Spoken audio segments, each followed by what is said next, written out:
In business today, three things to know. First, is it back to the future for the economy to pre-recession levels? We may be on the road, but the data shows we are not there yet. Then, the G7, formerly known as the G8, meets in Brussels. The world's largest economies talk about Ukraine and Europe without this guy, Russia, in the room. And former New York Giant Harry Carson tackles concussions. We speak with him about the NFL's toughest battle. Arisexchange starts now.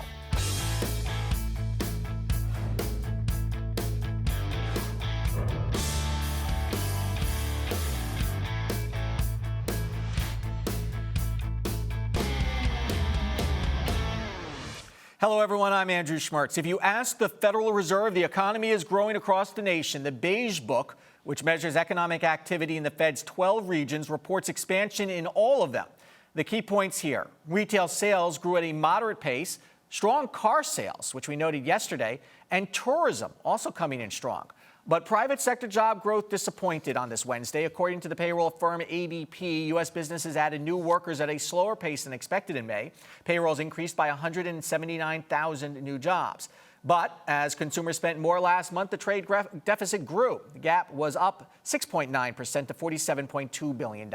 Wall Street reacting positively to the numbers overall. Another record day. The Dow Jones Industrial Average closing up 1519 to 16,737. The S&P 500, that is in uncharted territory at 1,927.88. That is a record, up 364. And the NASDAQ up 17 to 4251. Some of the top stocks we're watching today: shares of drugstore Walgreens hit a 52-week high after the company reported same-store sales that beat analyst expectations for the fourth month in a row. Walgreens closing at $74.69. Sam's Club says it is launching a new credit card using chip-enabled security technology. The warehouse chain, which is owned by Walmart, says it's putting more focus on card safety after a recent string of data breaches at U.S. retailers. Walmart closing up 45 cents. And eyes on Alcoa, the global leader in aluminum production, after Ford unveiled a lightweight concept car based on its 2013 Fusion that would be made up of aluminum. The car company says. Alcoa closing up 19 cents. And commodities: gold pulling back $1 and oil down to 102.46. The big jobs number comes Friday when the Labor Department releases its May unemployment figures. To discuss that and the other news is Patrick Newport, U.S. economist with IHS Global Insight. He joins us from Boston. Patrick, welcome back to Arisexchange. Oh, thanks for having me. I want to start with the ADP numbers. I understand you don't really give a whole lot of credence to this number. Does it tell us anything, and why should we not pay too much attention, in your opinion? Well, the numbers are very volatile, and they miss as often as they hit the bulls mark. We usually just ignore that number. It just doesn't give us good information. Okay, so to that effect, in about 2 days, we're going to get the number from the Labor Department. Some say we should ignore that number, too, because of the way they collect the data. But what do you think we're going to be in for on the May unemployment number? Well, the trend has been that we've been adding about 200,000 jobs. We think the number will be closer to 210,000. That's a good number, but it's even 210 isn't that great. The economy needs to create up 250, 300,000 in order to get back on a higher growth track. Yeah, I was going to actually ask you that, and you answered it. What is the number that economists are going to look for that is going to really start to signal that the jobs market is doing more than just treading water? And what is it going to take now to get us to that 300,000 number? Well, we need something to kick in to get the economy moving. We think that kick will come from housing and a smaller drag from federal spending. But the housing market, unfortunately, has been moving sideways recently. We still think that the demographics are going to start pushing the numbers up starting in the second half of this year. But it's still wait and see. What do you see in the demographics that lead you to believe that the housing market is going to start, firming up a little bit? Well, there's a lot of pent-up demand. A lot of young people during the recession moved in with their parents. They're getting jobs. We think they're going to start moving out on their own, but so far that hasn't happened. They seem to be saddled with student debt. They seem to be saddled with they seem to want to save to buy a home by living with their parents. So until they start moving, the builders don't have the incentive to build new homes. I'm sure a lot of parents are hearing what you're saying and hope that's true, that they'll actually leave soon. What do you think of overall of the U.S. productivity and what we're seeing in sort of the manufacturing numbers? And because, it sort of feels like, we're putting sand in a bucket, but there are still holes in that bucket. So when you pick it up, it kind of like falls out a little bit. Right, the productivity numbers that came out today were actually awful. Coming out of this recession, these are about the weakest productivity numbers that we've ever seen in the 13, 14 following expansions that we've seen since the end of World War II. And it's not really clear what's happening. Part of it is that there's been a slowdown, investment hasn't been that strong. But what's troubling is that it may just be that we just are not innovating as much as we have in the past. So the final question is, we started the show by saying yet another record on Wall Street. Once again, Wall Street is disconnected from the economy? Well, Wall Street seems to go up no matter what the numbers are. As we get good numbers, bad numbers, the stock market still seems to go up. The bottom line is that the U.S. economy has been growing at a subpar rate for the last 5 years, and that seems to be the same story. We had a lousy first quarter, good second quarter, average of 2, and we get subpar growth. I think that's the underlying story. And finally, it's interesting that the Beige Book, which had mentioned some 100+ mentions of winter, the last one now says about 30 mentions of winter. So the Fed seems to be moving off of the weather issue. Right. Unfortunately, the Beige Book is another thing that we don't look at very carefully. It's a book full of anecdotes, mostly boring anecdotes that don't really tell us more than not many of us are reading it.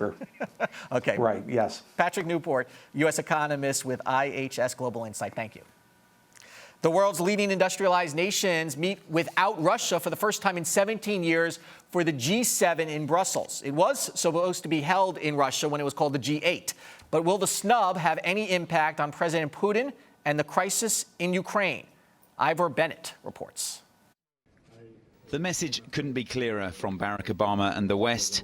The American president's meeting with Petro Poroshenko was not just a show of support for Ukraine's president-elect, it was also a warning. It's important for the international community to stand solidly behind the efforts of Petro to broker with the Russians a process whereby Russia no longer is financing or supporting or arming separatists on Ukraine's sovereign territory. It's a message being echoed in Brussels too, where Japan's Shinzo Abe was the first to arrive for a meeting between G7 nations. There were supposed to be 8. Russia was left out in retaliation for seizing Crimea. It's the first time in 17 years that Russia's been excluded from talks on this level. Sarah Hewen from Standard Chartered thinks it will have an impact. It sends a clear message to Putin, and I think that that's important to keep the pressure on Russia in this period. The new president in Ukraine, I think, has managed to at least show that there is some support, popular support, and a mandate. Money is the issue for protesters outside the summit. For the leaders inside, though, it's energy and how to diversify supply. Almost a third of Europe's oil and gas comes from Russia. Any escalation of tensions could disrupt supply. What comes next will be a difficult balancing act. Singing the same tune is the first priority. Arise contributor and Washington blogger Joe Williams is in Washington, D.C. to analyze what the group hopes to accomplish. Joe, welcome to Arisexchange. You couldn't see the story necessarily, but it appears that they had to repaint all the G8 signs and make them G7 signs. And maybe the biggest benefit of this meeting are the people who get paid to do that, because I wonder what is the point of it? What do they hope to accomplish? Well, it's not really clear that they're going to come out with a solid plan or a communique for economic development, even though that's the whole point of meeting the G7. I mean, keep in mind that the world economy is starting to recover. Germany's always been strong, and you've got some good, solid recovery coming in the United States. What's interesting about this meeting is that it's being dominated. It's like a dinner party that's being dominated by the guest who's not there. That's all anybody can talk about is Vladimir Putin. There are going to be sideline meetings between him and Germany and France and other powers. And the big question is whether or not he and President Obama will have a sideline or will even get any FaceTime ahead of the end of the meeting. Well, you know, you bring up a really interesting point. This is about economics, allegedly, with the G7. Politics always sort of gets in the way. And I'm wondering the point of keeping Putin out of it when, as you just mentioned, they're really going to be speaking with him. Is it anything more than just window dressing? It's window dressing, but window dressing with an impact, because keep in mind, Vladimir Putin's stated goal for the invasion of Crimea, or at least a sub-stated goal, is the fact that he wants to restore Russia to its prominence, to its prestige after some really dismal times over there. He's accomplished that goal to a degree. He has gotten some respect. He has gotten an acknowledgement that he carries some power. Certainly the snub indicates that. But it also has a counterintuitive effect in that he's being excluded from a club that he very much wants to be a part of. Because Russia, as you mentioned, as your correspondent mentioned, there's a lot of economic interest between Russia and members of the G7, not the least of which is France, which is purchasing some ships from Russia, and Western Europe, which gets a lot of its oil reserves, a lot of its gas, a lot of its energy from Russia. So there is this tension between how much do we actually punish him for doing wrong in Crimea, and how much do we actually have to keep him on our side to get our vested interests taken care of. And you have to remember that his ideology now is really money, because he's in power because of the oligarchs. And I'm starting to wonder, there are sanctions, and do you feel that that's starting to really put pressure on him? Because we have seen a change in attitude, at least from a public relations standpoint, from Putin in the past couple of weeks.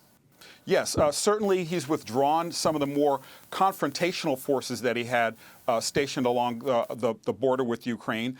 President Obama certainly had a visit and tried to reassure the Ukrainians, said that he was going to provide some support, some economic support, as well as some security support. So I think it is having an impact. You see him withdrawing some of his forces, and also he will be having some meetings and talking more about how the vested economic interests are going to work here. And the last thing Vladimir Putin would need at this point is an economic disaster in his country, an economic slowdown, or to have the oligarchs go against him, which would certainly be a threat to his power in the long run. For President Obama, what do you think is a win coming out of the G7 meetings? What is a win is having everyone in the seven sing in harmony, have them all stay on the same page about Russia and Vladimir Putin. Well, that is a big challenge, Joe. It's a huge task, and whether or not it will actually happen remains to be seen, because keep in mind, they're going through great lengths to try to make sure that Russia knows that they're excluded, even though everybody has a vested interest in keeping Russia inside the fold, if you will. So having the rest of the members of the G7, the G6, if you will, talk bad about Putin at the same time Obama is talking bad about Putin is going to be a challenge. Probably the best they can hope for is some kind of moderated stance, some kind of statement that indicates that they strongly disapprove of what he does, but diplomacy is the answer.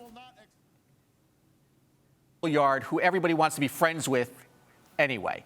Joe Williams, thank you so much from Washington, D.C. Coming up, are regulations driving your local car dealer over the edge? You're watching Arisexchange.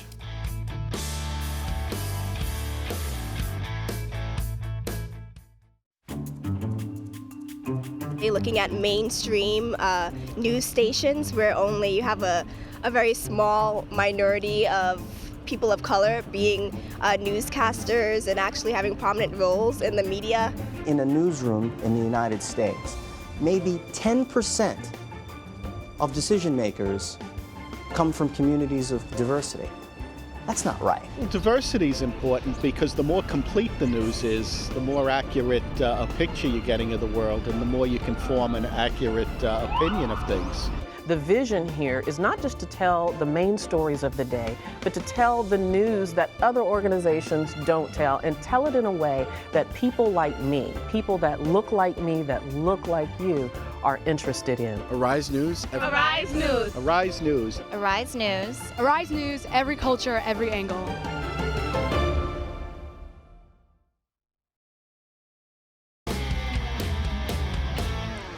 The average price of a new car is about $30,000. The average price of complying with federal regulations for your neighborhood car dealership, $183,000 a year. That according to an advocacy group representing dealers, which says dealers are being crushed by regulations. All told, the Center for Automotive Research claims regulations are costing the automotive industry $10 billion a year. Jack Nerad is the executive market analyst for Kelley Blue Book, and he joins us from Irvine, California. Jack, thank you for spending a few minutes with us to talk about this. My pleasure to be with you. Happy to talk to you. So what are some of the regulations that car dealers are facing? Because you certainly want regulations on cars, but car dealers? Well, they're faced with regulations from all sides. I mean, they typically have a big plant and equipment. You know, they have big pieces of property, a lot of buildings. All of that is regulated by localities, by the federal government, by the state. They face all that. They face safety and occupational health kind of restrictions. There are a lot of toxic chemicals that are used in dealerships, in the service of dealerships. You name it, there are a wide variety of regulations that are all well-intentioned typically, but are costly to the dealership and thus costly to the consumer. Yeah, every regulation is well-intentioned, and every one of them on their own sometimes sounds reasonable, but it's when you add them all up. Is there a sense that these regulations are costing the consumers more money when they buy their cars? They are costing consumers more money. They certainly are, because dealers typically will pass along some of these costs. They certainly can't pass along all of them, but some of these costs are passed along to the consumer. So consumers are potentially paying, you know, several $100s more for a car than they otherwise would pay without such restrictive regulation. And that's on the car dealer side. I read a report that from the manufacturer side, about 21% of a cost gets tied up in regulatory compliance. And certainly we want our cars to be safe, and regulations have made cars substantially safer. But when it comes to auto dealers, why all of a sudden is this getting news now? It's not all that new to begin with. Well, I think auto dealers are being squeezed. Their profits are being squeezed. We're seeing a pretty good year in terms of car sales. We had May sales reported yesterday. You know, they were very robust. At the same time, the car dealers are not nearly as profitable, many of them, as they were, you know, say a decade ago. Well, a lot of them have gone out of business. Well, and in speaking with auto dealers, the money, correct me if I'm wrong, the money is often made on the services they sell afterwards, aren't they? The maintenance that they come in, they don't do all that well in selling the cars? That's very true. I mean, the margin on a new car is very, very minimal.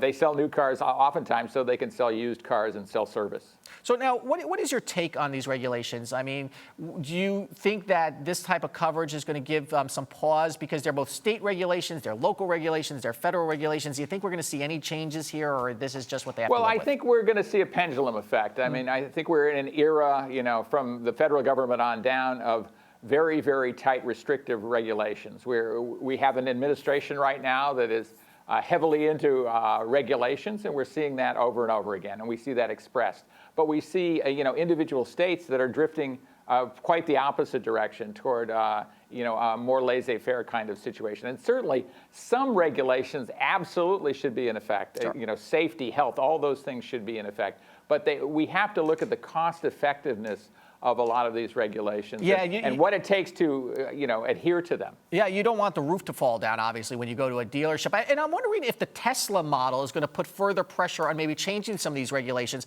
because, of course, Tesla wants to sell cars directly to consumers. Well, Tesla is all about changing the whole paradigm. So it's going to put pressure, and it has put pressure already on, you know, the whole system. We'll see whether that kind of pressure is going to result in big changes or what's going to happen with that. It could be the opposite result, actually. Jack Nerad from Kelley Blue Book. Thank you so much. Terrific. My pleasure. Time now for our business ticker, stories making news around the world. Owning a home was once considered a big part of achieving the American dream, but the economy and the housing bust changing all that. According to a new study by Heart Research Associates, Americans no longer see home ownership as a secure path to prosperity. Nearly 2/3 of Americans believe they are less likely to build wealth by buying a home today than they were 20 or 30 years ago, and nearly 43% said buying a home is no longer a good long-term investment. Facebook's plan to attract small businesses to its site appears to be working. The social network announcing today that there are now 30 million active small business pages. Some 19 million small business owners are also managing Facebook on the go using the site's mobile platform. And to continue to foster relationships with local businesses, the company plans to hold marketing and advertising seminars this summer in several big cities. Lithuania is ready to become the Euro's 19th member. The Baltic state received preliminary approval today from the European Union to join the currency. But the country, with 3 million people, still must have its membership approved by current Euro members next month. No objections are expected. Get this story. The moon is now a Wi-Fi hotspot. Scientists from NASA and MIT have demonstrated it's possible to beam a wireless internet signal across the 239,000 or so miles separating the Earth from the moon. Researchers have found a way to transmit data through telescopes via lasers, which means that future moon explorers could theoretically post lunar selfies with greater speed than you can do from your home network. Ahead, Rob Ford gets a challenger that even he might approve of, and our favorite person of the day. You're watching Arisexchange.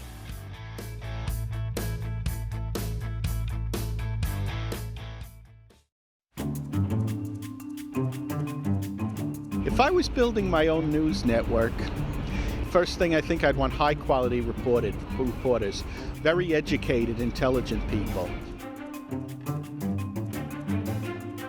Hello, I'm Francesca Maxime. I'm Julian Phillips. I'm Wendy Gillette. I'm Sophia Songhai. I'm Gary Anthony Ramsey. Thank you for joining us here in New York City. I would like to see more people of color represented in high positions in media. We've got world-class journalists, veteran journalists who have been in this industry for decades, not just in front of the camera, but behind the scenes as well. People need to understand the problems that are going on in the community are much closer than we actually think they are. Kayla Phillips is one of the shoppers who is suing Barney's, and she is here with her attorney. What is it that you want from them? Not to judge every African-American person that comes in your store.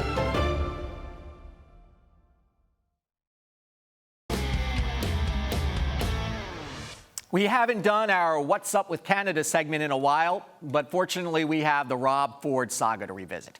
Turns out Ford is going to get some stiff competition in his re-election bid for mayor of Toronto. Canadian porn star Nikki Benz has announced she's running for the job. Let's compare the resume of the two. Ford is known as the crack-smoking, foul-mouthed, freewheeling lawmaker who has been seen in videos dancing, drinking, and swearing, of course. Benz is best known for her movies Strap-On Sally, Parts 1 through 20.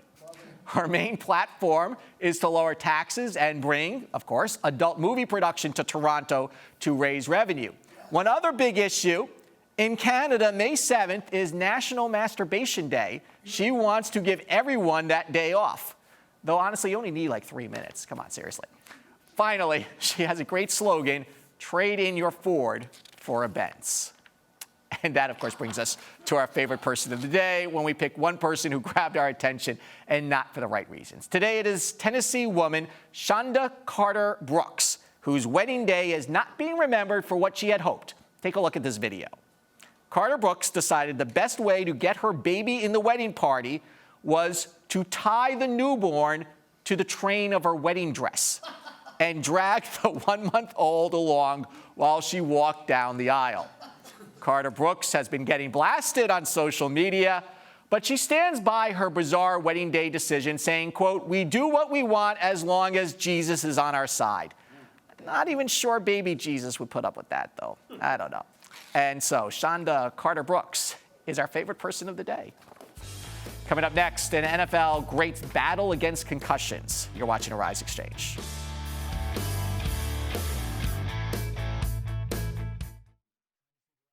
Here at Arise America, we want to bring you news from a different perspective, and not just news, but analysis as well. There have been social media accounts from supposed fellow soldiers that say that he deserted the Army and he doesn't deserve to be rescued. That will be something that the Pentagon or the U.S. Army officials will have to determine on a legal basis. When it comes to mental illness, I think we're getting to that stage where we may need a national conversation on mental illness. I think the VA system needs a whole overhaul. And, everybody needs to go and see what's going on, see how our vets are being taken care of, and something needs to be done. And how many more patients are going to have to die? And how many more patients are going to have to wait to get care? And they just give up, and they get frustrated. I wanted to give up.